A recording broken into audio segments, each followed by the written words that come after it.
So you're the head of GTM Engineering at Clay. How would you pitch Clay? Yeah, so thank you so much for asking. Clay is a data enrichment and orchestration tool. There's really two pieces. There is a data marketplace, 150 plus data providers, not only integrations, but we have resale agreements with them. So you can buy all this data through Clay. And this marketplace is growing. We're adding about 2 data providers and integrations per week. So for a lot of customers, Clay at a data level becomes a one-stop shop for where they get their go-to-market data. But then on top of that, we have all of these crazy orchestration workflows you can build. So very classic flow, grab accounts from Salesforce, look up the product usage data in Snowflake, look up the past call history and gone, enrich with the data marketplace, use agents to go get custom data points, create a personalized message, send that outbound through Outreach or maybe through Clay Sequencer. That's orchestration. And you look across the go-to-market landscape, there are like literally thousands of those workflows that in many cases people are doing manually, and that can be automated with Clay. So those two pieces combined make Clay your go-to-market development environment, a platform that you can build your entire stack and organization on. And we see that with a lot of customers. It starts with the data, and then over time, Clay becomes kind of the centerpiece of a lot of what they do. Yeah. And I know that you joined Clay very early on, and you were instrumental in building out the sales team. So I was wondering, can you take us back to the super early days of Clay, super early days of Clay's go-to-market function, and just what was it like, and what were some of the kind of big milestones you remember in building out that function? Yeah, the very first meeting I had with Varun, maybe back up a little bit, I was a Clay customer for about 2 years before I joined the company. So I was using Clay myself to do prospecting and enrichment, and got to know Varun and Eric Engoren and that gang through that. But very first meeting with Varun, he goes, look, we're gonna try out a sales team. We're a PLG company, everybody's self-serve right now. If this doesn't work, we'll just turn you all into support people, and it'll be great. And Varun has such a way with words. And in fact, it was a struggle for a long time. My first 2 enterprise deals at Clay, I didn't sell anything for 6 months, because step 1 is just let's figure out how to sell this in an enterprise way. Didn't sell anything for 6 months, closed $180K deal and a $60K deal in the last 2 days consecutively of Q3 of 2024. And from there, I had done that, like 3 other people had done that, and we started to realize that there is some sort of basically like playbook here. But some of the main unlocks were just like, let's just run a data test. Let's actually let the product do a lot of the selling. Let's get customers in it, send us a CSV of data, line up those data points against the fill rates that you're getting today. In many cases, it's 2 or 3x better. That actually begins a conversation of, oh wow, this is pretty interesting. And so eventually we have systematized the way that we get customers excited about Clay. We do tailored demos, oftentimes live builds on that first call. We get a sample of data from them, suggest a bunch of creative data points, bring that into our POC process. And then because Clay is entirely consumption driven, roughly the amount of credits that you're spending on a POC multiplied by the actual number of records you have, that's your contract. So I think we got those pieces. It took us a while to realize it, but once we got that playbook down, we then went out and hired a bunch of like sales ops, marketing ops, former growth type people, called them all GTM engineers, and here we are. Yeah, and fast forward to today, how many people do you have in the go-to-market About board? 50. There's GTM engineers on the pre-sale side and growth strategists on the post-sale side, and that total combines about 100 people. 100 people, and you guys plan to grow that? By another 100 people this year. 100 people this year, and it's the people who work here in those roles, they're not your typical sales reps, so talk to us about why you guys took maybe a path less trodden there, and what the philosophy is behind hiring and the kinds of people you look for, especially for people watching who might be interested in joining. Yeah, so there's really 3 parts of Clay that are combined relatively unique to us. So first of all, it's all consumption driven, like I mentioned. So people have to use the product and consume the credits to see value. And they have to do that in a way that they don't feel like they're wasting the credits and so forth. Number 2, it's a no-code tool. When you first open Clay, it looks like a blank spreadsheet. You have to actually fill it in with the workflows that make sense for data enrichment or outbound and so forth. And then number 3, it's an expert level tool. It's for ops teams. And so when you get on a call, you're talking to people that are thinking about account hierarchies and deduplication and syncing Salesforce and Marketo and all of these. It's a super long tail of sort of esoteric ops issues that, quite honestly, for the experience for many ops folks buying tools is that they talk to folks that really don't have any idea about those issues, can't talk to them or ask questions about them. And so we have prioritized folks that are able to speak to that kind of technical expert level user and be a teacher to the customer, and then also a builder inside of Clay to build the initial workflows that make sense. And I was talking about the product doing the selling. What that has resulted in is a situation where in many cases customers are using Clay in the pre-sales cycle and actually discovering new use cases themselves by using the product. So I have a very keen focus on staying really close to our product-led identity. It's just there's a sales layer on top that is going through procurement and all that stuff. Another way to think about this role might be it's a combination of an AE, the sales engineer, and a BDR. And then maybe helpful clarifying question for the folks at home. Clay is really the only company that has an external go-to-market engineering team. Most go-to-market engineering teams are internal pipeline automation teams, and we also have one of those. Yeah, and the backgrounds, some of the people here are salespeople today, but they were software engineers in a past life. You yourself are an engineer That's by true. trade, a founder. I mean, Good thing I got out of that business. Yeah, exactly. Tough racket. Is it going forward?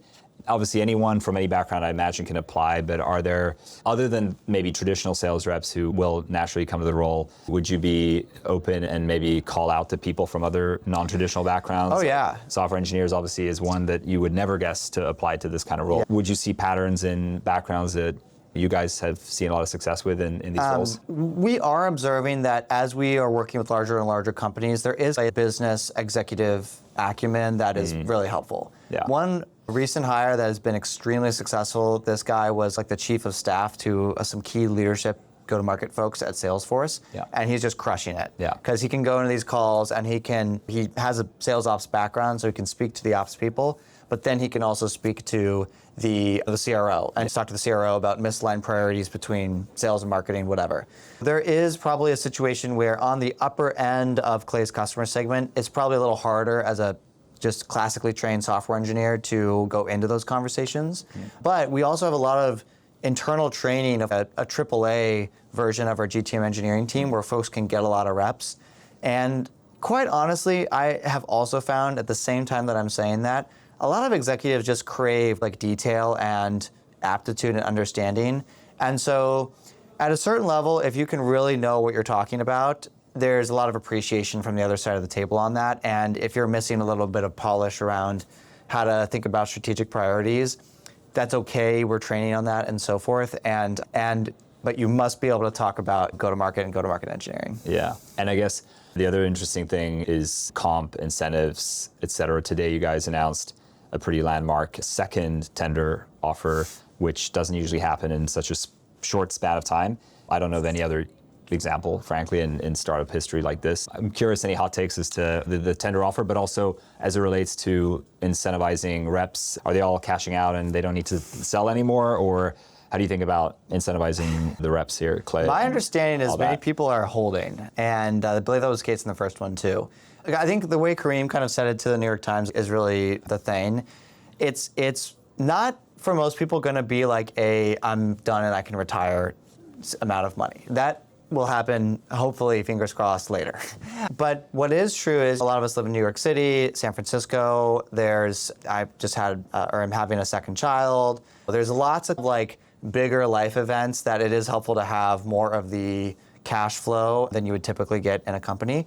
And I think Clay has been really fortunate in that just as a business, the economics and so forth are working well to the point where it's not a business that is needing certainly like a ton of capital.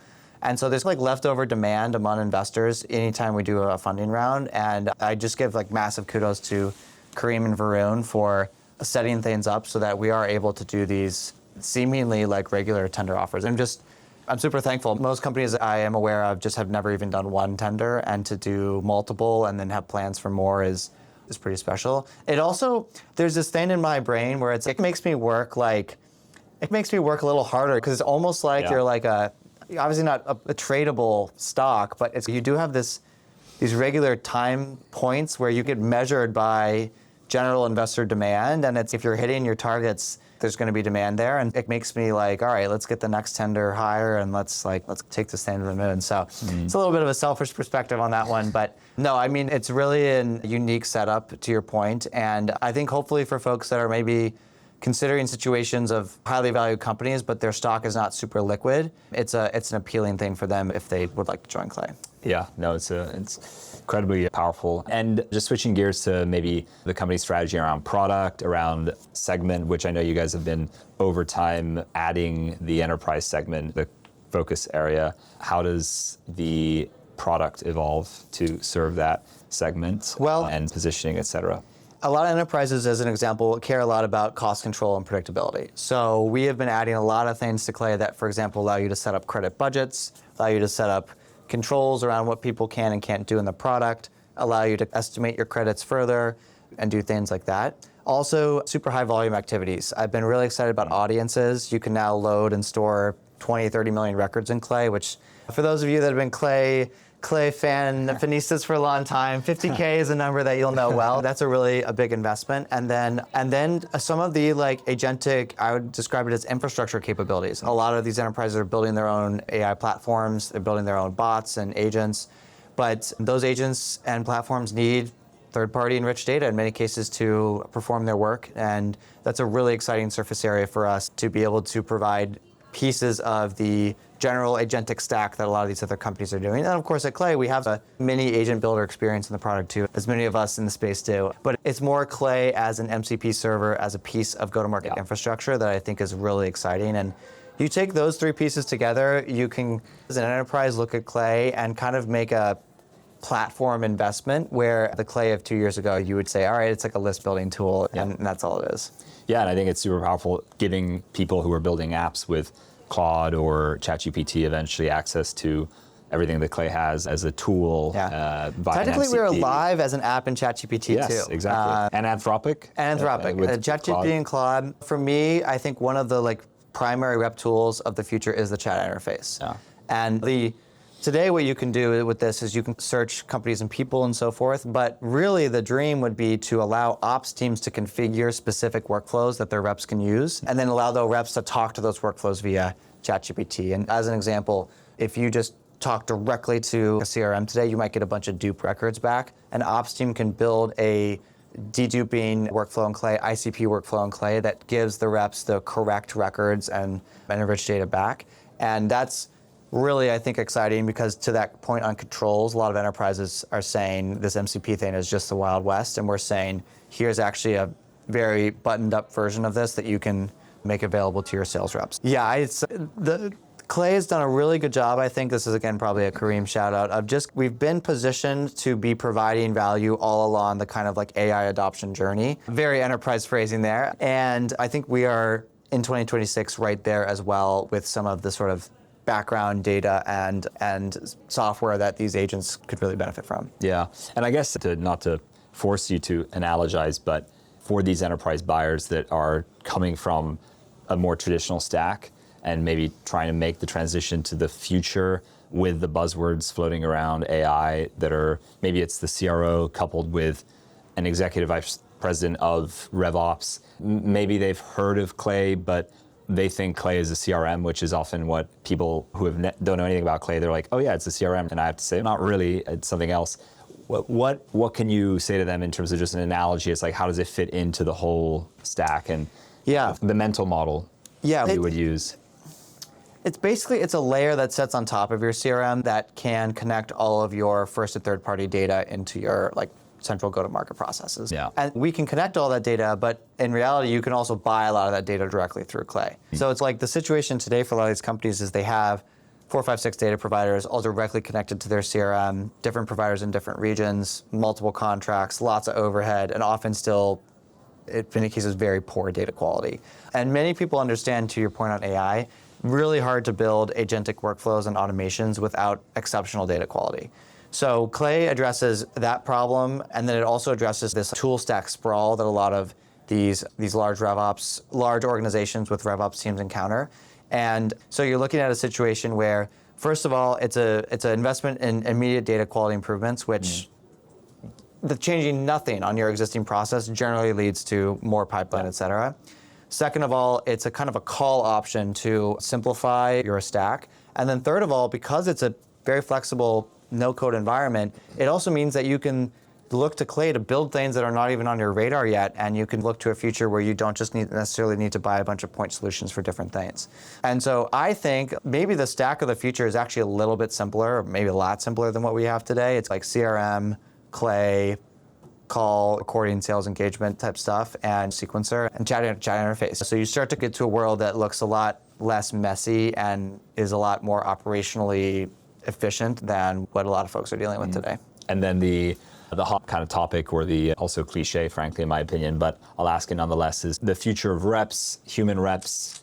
Where are they going to land in the next 2, 3, 5 years? My response to this, I had a lot of varied responses to this for a long time, but my most current one is Clay now has SDRs. Yeah. We call them Clay DRs, but there is a level of capturing demand, of just like capturing the latent demand for the product or service that has not been, I don't see a near-term future where an AI is able to do that the way a human is. Certainly the relationship building aspect of it, showing up to events and meeting people, come on, that's got to be a human.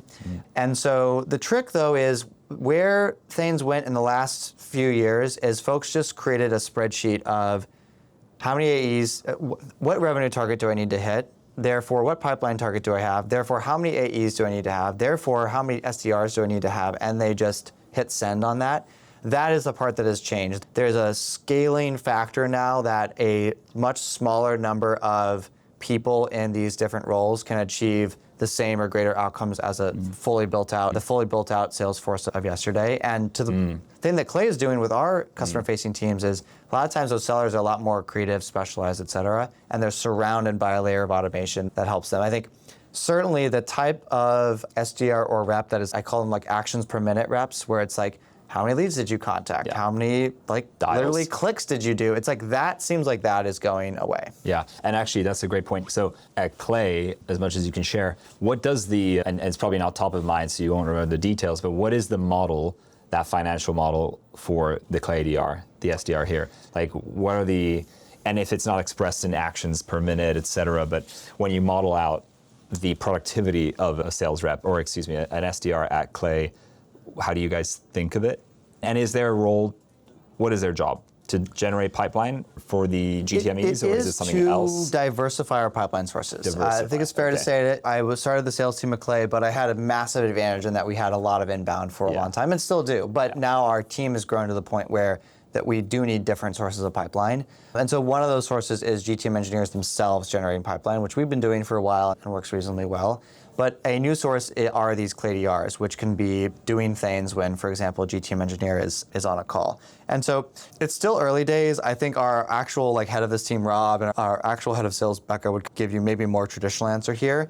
But the way I see it is there is a universe of people that are actively talking to us, and then there is a much larger universe of people that have generally heard of Clay and also engaged with us in some way, like signed up for an account, like to post on LinkedIn, attended something. We, thus far, have really not been able to capture all of that demand. And so my metric for the Clay DR team is what percentage of the universe of folks that are interested in Clay but are not actively in deal cycles with us are we able to attain? And I haven't put a number on one Clay DR should have 5 ops a month and so forth. I'm not thinking of it at that way. I could see one Clay DR being 10 times more productive than another, and I personally don't have a problem with that. Amazing. Okay. And last question is, when you're not working on building Clay, what can we find you doing? Hardest question of the bunch. I have been on a real religious history kick lately. I don't know what it is. I'm simultaneously studying the origins of Islam and the origins of Christianity, and I don't know, it's just like a relaxing thing. Clay is a very kind of mind-opening place. Kareem reads material. I would love to see Kareem's bookshelf at some point. Yeah. So it has got me trying to put the laptop down and study people and behavior and movements, and I've just landed on religion right now as my thing. That's what I'm doing. And then I'm trying to think of some better answer that would be maybe more aligned with. You can also find me on X posting about reply guying to people and with really bad jokes. So yeah, 2 opposite ends of the spectrum there. Great. Thanks for the time, man. Yeah, you bet. This was fun.